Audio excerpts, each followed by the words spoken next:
শুভেন্দু অধিকারীকে ৩৫টা পদ দিয়ে রেখেছিল। আজকে মমতা ব্যানার্জিকে বলছে মা বলা যাবে না, কিন্তু অমিত শাহকে বলছে আমার দাদা। তাহলে অমিত শাহর মা তোমার মা হলো কি করে?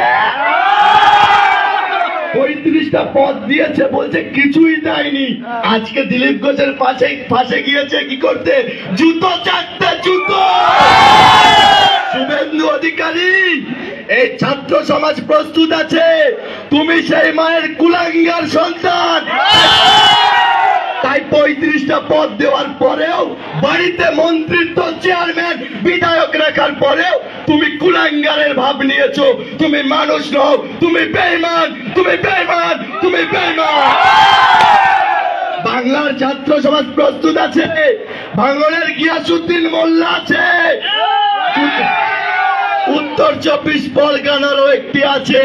আমরাও পান্তা খাই, গামছাবাদী, আমরাও কিন্তু মমতা ব্যানার্জির সৈনিক। বেঈমানি করতে পারবো না। ময়দানে দেখা হবে, রাজনৈতিক মঞ্চে দেখা হবে।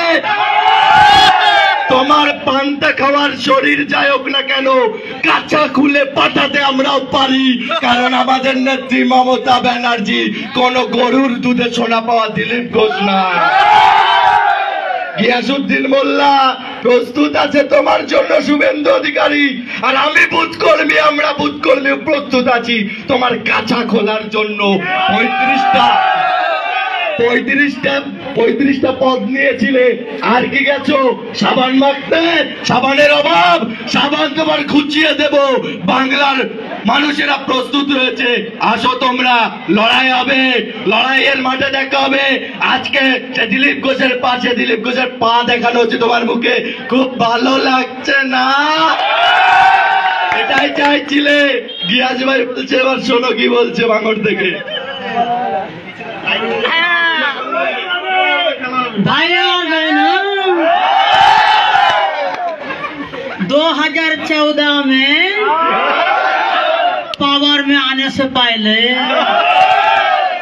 मैंने एक प्रकल्प लाया था, बेटी बचाओ बेटी पढ़ाओ।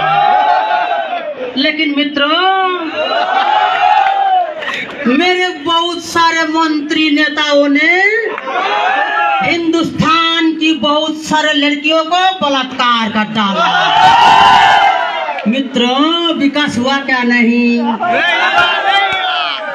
যারা তৃণমূল কংগ্রেস করে, যারা টিএমসিপি করে, তাদের হৃৎপিণ্ডটা সাইজে একটু বড় হয়, এদের রক্ত একটু বেশি হয়। যদি একবার টিএমসিপি কর্মীরা, যদি একবার মমতা বন্দ্যোপাধ্যায়ের